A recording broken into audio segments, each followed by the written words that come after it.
今天呢，焊接的是一个铝合金的小盒子，4条边呢要满焊。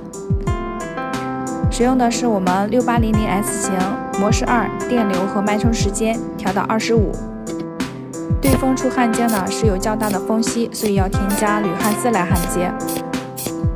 铝焊接也比较容易氧化，所以说焊到会有一些发黑的情况。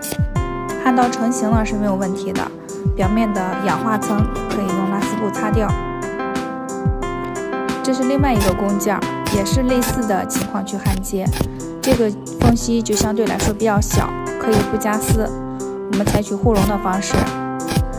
这样的焊接呢，焊顶需要压的稍微密一点，焊过之后呢，表面也是有氧化层的，需要用拉丝布擦除就可以了。这个是轻轻擦过后的效果，根据需求呢，也可以再进行稍微的后期处理，打磨啦，或者是抛光。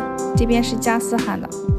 这款焊接呢可以焊接铝，但是它是直流的，适合焊接2毫米以内、纯度较高一些的铝材质。